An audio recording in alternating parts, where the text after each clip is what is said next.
नमस्कार दोस्तों, कैसे हो आप लोग। आशा करती हूँ आप लोग अच्छे होंगे। मैं भी अच्छी हूँ। और आज मैं आप लोगों के लिए लेकर आई हूँ गैथ की दाल। गैथ भी बोलते हैं इस दाल को, और कई लोग कुलथ की दाल भी बोलते हैं, कुल्थी की दाल भी बोलते हैं। तो आज मैं कुलथ की दाल के कुछ फ़ायदे बताने वाली हूँ। तो देखिए आप लोग। दोस्तों, गैथ की दाल डायबिटीज़ के मरीज़ों के लिए भी बहुत ही फ़ायदेमंद होती है। सर्दी, खांसी, जुकाम और सांस फूलने जैसी बीमारियों के लिए भी गैथ की दाल बहुत ही फ़ायदेमंद होती है। अस्थमा के रोगियों के लिए तो यह रामबाण माना जाता है। और पथरी की जिसके पेट में पथरी होती है उसके लिए कहते हैं कि इसको भिगा के रखो, और उस कच्चे गैथ की दाल का पानी का सेवन अगर आप करेंगे तो पथरी के लिए तो यह बहुत ही फ़ायदेमंद होती है।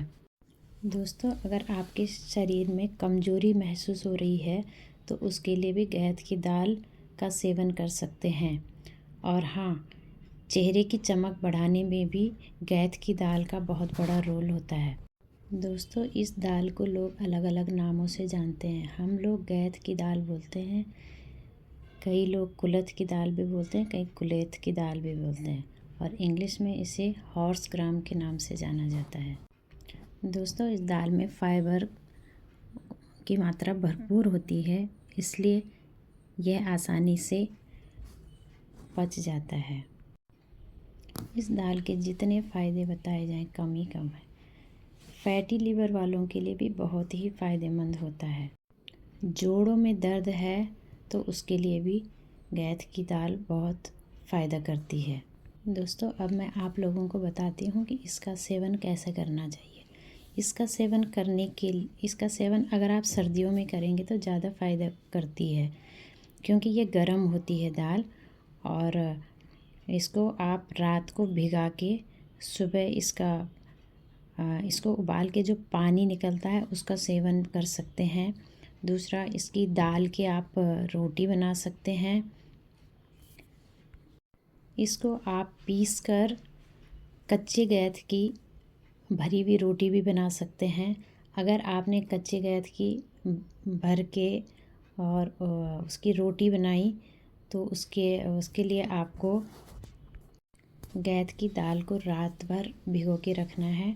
सुबह जब अच्छे से भीग जाए उसके बाद पीसने के बाद उसमें थोड़ा सा लहसुन, थोड़ी सी हरी मिर्च और नमक डाल के इस दाल की आप रोटी बना सकते हो। और कोशिश करना कि जब आप रोटी बना रहे हो तो उसमें रोटी बनाते समय उसमें घी नहीं लगाना है। घी का इस्तेमाल बाद में आप कर सकते हैं, गरम गरम बनाने के बाद, क्योंकि कई लोगों को गैस की प्रॉब्लम होती है और जब हम पराठा बनाते हैं तो उससे गैस और ज़्यादा हो जाती है। इसलिए आप नॉर्मल रोटी की तरह इसको पकाएं। उसके बाद जब ये पक जाएं तो घी का इस्तेमाल कर सकते हैं। घी कोई नुकसान नहीं करेगी आप लोगों को के लिए, क्योंकि जब आप इसको गरम गरम पकाने के बाद इसमें ऊपर से घी खाते हैं तो कोई गैस नहीं होती है। लेकिन आप घी को आप दोबारा पकाते हो, पराठा जैसे बनाते हो, तो उसमें आपको नुकसान कर सकता है।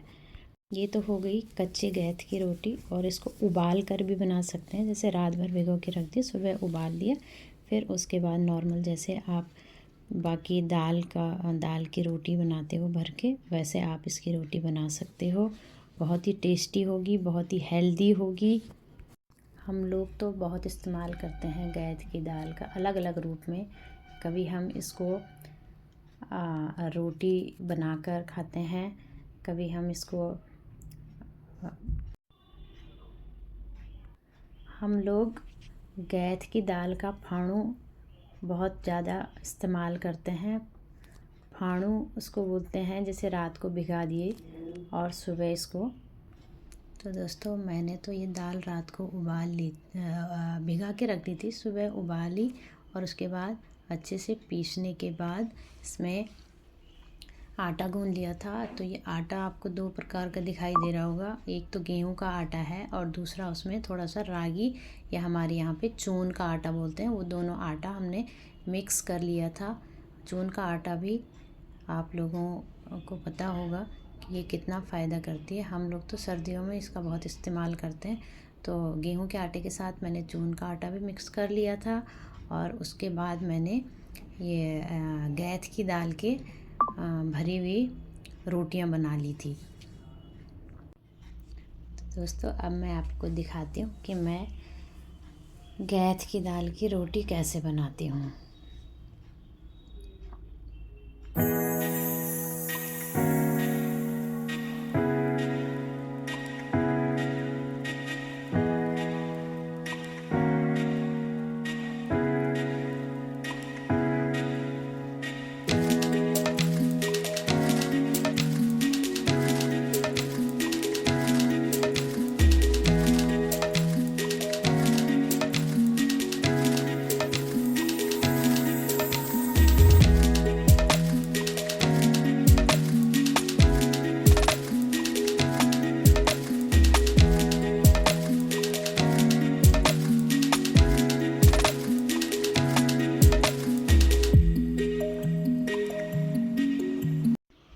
तो दोस्तों फिर मैं जैसे गैस जला रही थी, मैंने लाइटर 1 2 3 4 बार जलाने की कोशिश की लाइटर से गैस, लेकिन लाइटर को पता नहीं क्या हो गया था, कहना ही नहीं मान रहा था।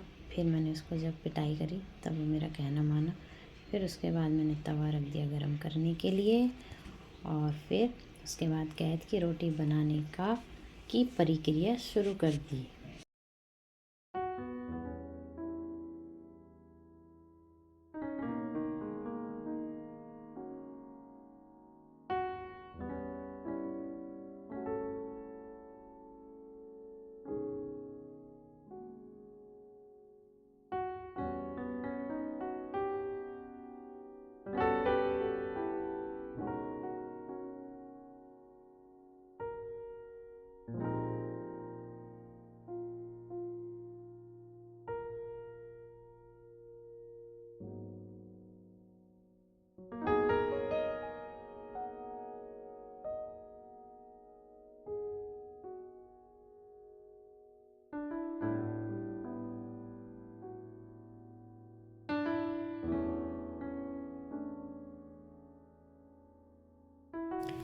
दोस्तों जब हम छोटे थे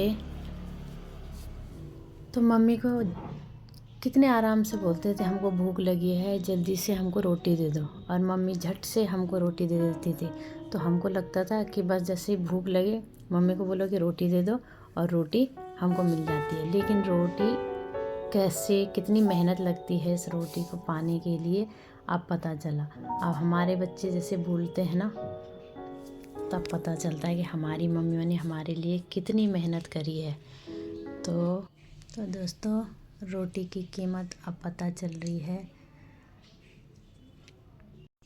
चलिए जो भी है ऊपर वाले का बहुत बहुत शुक्रगुजार हैं हम लोग, जो हम लोगों को माँ की हाथ की रोटी भी मिली और अब हम अपने बच्चों को अपने हाथ की रोटी खिला रहे हैं। तो भगवान सबको खुश रखें, स्वस्थ रखें, मस्त रखें।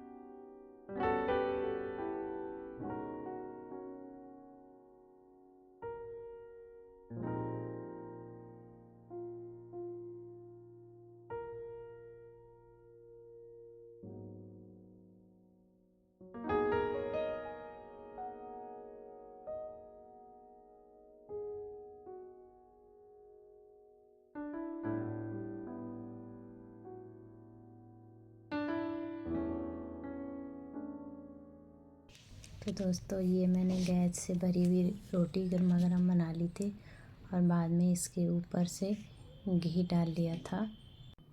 और गर्मा गर्म रोटी बनाने के बाद फिर अगर गैस की रोटी के साथ चाय ना हो तो मज़ा नहीं आता, तो इसलिए मैंने गर्मा गर्म चाय बना ली थी। तो आप लोगों को अगर ये ब्लॉग पसंद आया हो तो please do like share and subscribe. तब तक के लिए स्वस्थ रहिए, मस्त रहिए।